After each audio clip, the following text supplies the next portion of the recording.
పెళ్లి తర్వాత ప్రేమ episode 14. Shyama సుమతో call మాట్లాడుతూ, హా అక్క, నేను జరిగిన విషయమంతా ఆయనకు చెప్పాను. ఆయన చాలా నార్మల్గా ఉన్నారు. అక్క, నేను చెప్పిన విషయాన్ని అంత సీరియస్గా తీసుకోలేదు.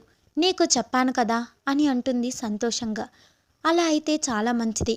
అయితే ఇప్పుడు నువ్వు చెప్పు, నువ్వు ఏం నిర్ణయించుకున్నావు అని అంటుంది సుమ. దేని గురించక్క, దేని గురించి నేను నిర్ణయించుకోవాలి అని అంటుంది శ్యామ ఏమీ అర్థం కానట్టుగా. అదే శ్యామ, డివోర్స్ గురించి. నచ్చితే ఉండు, లేకపోతే డివోర్స్ తీసుకుందాము అని కార్తీక్ చెప్పాడు అని నువ్వు నాతో చెప్పావు కదా, దాని గురించి ఏం ఆలోచించావు అని అడుగుతున్నాను అని అంటుంది సుమ. డివోర్స్ అనగానే ఏం మాట్లాడాలో అర్థం కాని పరిస్థితిలో ఉన్న శ్యామ, అక్క, దీని గురించి నేను ఏమీ నిర్ణయించుకోలేకపోతున్నాను అని అంటుంది. ఏమీ డిసైడ్ అవ్వకపోవడం ఏంటి శ్యామ? నీకు కార్తీక్ అంటే ఇష్టం లేకపోతే నీకు బలవంతంగా తనతో కలిసి ఉండాల్సిన అవసరం ఏముంది? కార్తీకే నీతో చెప్పాడు అని అంటున్నావు కదా. నీకు ఇష్టం లేకపోతే బలవంతంగా ఉండాల్సిన అవసరం లేదు అని ఇంకా ఏం ఆలోచిస్తున్నావు? ఇష్టం ఉంటే భార్యాభర్తల్లాగా ఉండండి, ఫ్రెండ్స్లా కాదు. ఇష్టం లేకపోతే డివోర్స్ తీసుకోవడమే చాలా మంచిది శ్యామ. ఇది నీకు కాకపోయినా కార్తీక్ అయినా చాలా మంచిది. సుమ అలా మాట్లాడుతూ ఉంటే తెలియకుండా తన కళ్ళ వెంట వస్తున్న కన్నీటిని తుడుచుకుంటూ ఉన్న శ్యామ, నాతో డివోర్స్ తీసుకుంటే కార్తీక్ గారు సంతోషంగా ఉంటారా అని అంటుంది అమాయకంగా. నీతో డివోర్స్ తీసుకుంటే కాదే పిచ్చిమొద్దు, నేనేం చెప్తున్నాను అంటే, ఉంటే భార్యాభర్తలుగా ఉండండి, అది నీకు ఇష్టమైతే. లేకపోతే డివోర్స్ తీసుకొని ఎవరి లైఫ్ వాళ్ళు హ్యాపీగా బతకండి.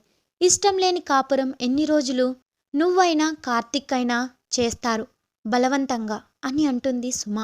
భార్యాభర్తలుగా కాకపోతే ఫ్రెండ్స్లా జీవితాంతం ఉండలేము అక్క అని అంటుంది శ్యామ.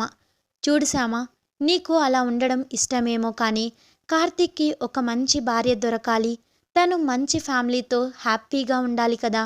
దానికోసమైనా నీకిష్టం లేకపోతే నువ్వు తనకి డివోర్స్ ఇచ్చేయి, అప్పుడు తను హ్యాపీగా ఉంటాడు కదా. అవునక్క, నువ్వు చెప్పింది నిజమే కానీ అని అంటుంది ఏదో చెప్పడానికి భయపడుతున్నట్టు. ఒకవేళ నీకు కార్తీక్ అంటే ఇష్టం ఉంటే ఆ విషయం తనకి చెప్పు శ్యామ. నాకు తెలిసి కార్తీక్ కూడా నువ్వంటే ఇష్టం అనుకుంటున్నాను, అందుకే నీతో అంత క్లోజ్గా ఉంటున్నాడు. నువ్వు చెప్పిన ప్రతిదీ చేస్తున్నాడు. నీకోసమే తొందరగా ఆఫీస్ నుండి వస్తున్నాడేమో. ఒక్కసారి నేను చెప్పిన విషయం గురించి బాగా ఆలోచించు. నీ మనసులో ఏముందో అది సాధ్యమైనంత త్వరగా కార్తీక్కి చెప్పడం మంచిది అని అంటుంది సుమ. సుమ చెప్పింది నిజమే అనుకున్న శ్యామ, సరే అక్క, నా మనసులో ఏముందో టైం చూసుకొని నేను కార్తీక్ గారితో మాట్లాడతాను అని అంటుంది. కానీ శ్యామ, నువ్వు ఏం నిర్ణయం తీసుకున్నా సరే బాగా ఆలోచించి నిర్ణయం తీసుకో. ఎందుకంటే ఇప్పుడు నువ్వు తీసుకునే నిర్ణయం మీదే మీ జీవితం ఆధారపడి ఉంటుంది అని చెప్పి కాల్ కట్ చేస్తుంది సుమ. సుమతో మాట్లాడిన తర్వాత ఆలోచించుకుంటూ కూర్చున్న శ్యామ, అసలు కార్తీక్ గారి మీద నా అభిప్రాయం ఏంటి? ఆయనను కేవలం ఒక ఫ్రెండ్గా మాత్రమే చూస్తున్నానా, లేకపోతే ఒక భర్తగా చూస్తున్నానా? కార్తీక్ గారంటే నాకు ఇష్టం ఏర్పడిందా? నేను ఆయనను ప్రేమిస్తున్నానా ఏంటి? నాకు ఏ విషయం అర్థం కావడం లేదు. నాకే అర్థం కాని విషయాన్ని కార్తీక్ గారికి చెప్పాలి అంటే నేను ఏమని చెప్పాలి అని ఆలోచనలతో మునిగిపోతుంది శ్యామ. అలా ఆలోచిస్తూ ఉన్న శ్యామకి కాలింగ్ బెల్ సౌండ్ వినిపిస్తుంది. ఆయన వచ్చినట్టున్నారు అని సంతోషంగా అనుకున్న శ్యామ వెళ్ళి డోర్ ఓపెన్ చేస్తుంది. అక్కడ కార్తీక్ కొంచెం డ్రింక్ చేసి మాటలు కూడా సరిగ్గా మాట్లాడలేనంతగా తూలుతూ కనిపిస్తాడు. కార్తీక్ గారు, మీరు డ్రింక్ చేసి వచ్చారా అని ఆశ్చర్యంగా అడుగుతుంది శ్యామ. సారీ శ్యామ, నేను వద్దురా చాలని చెప్పాను శ్యామ, కానీ ఆ విజయ్ ఉన్నాడు కదా, నా మాట అస్సలు వినలేదు.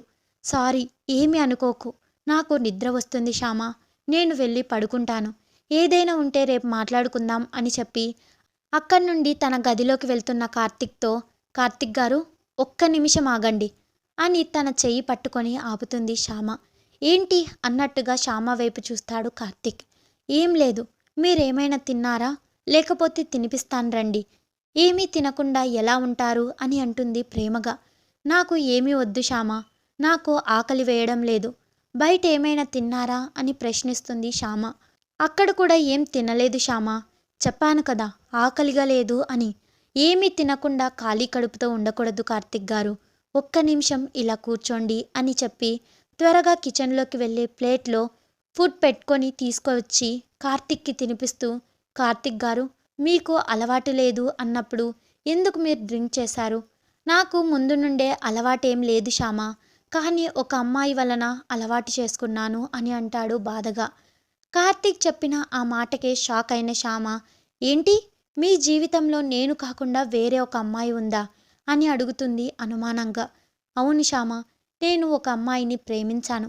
ఎంతగా అంటే తను నా ప్రాణం అనుకున్నంతగా ప్రేమించాను అని బాధగా చెప్తాడు కార్తీక్. సరే శ్యామ, నాకు కడుపు నిండిపోయింది, ఇంకా నేను తినలేను, నేను వెళ్ళి పడుకుంటానని చెప్పి తన గదికి వెళ్ళిపోయి పడుకుంటాడు కార్తీక్. కార్తీక్ చెప్పిన విషయానికి శ్యామ ఏం ఆలోచిస్తుందో మీరే కామెంట్ చేయండి. Wait for the next episode. Subscribe to our channel. Thanks for watching.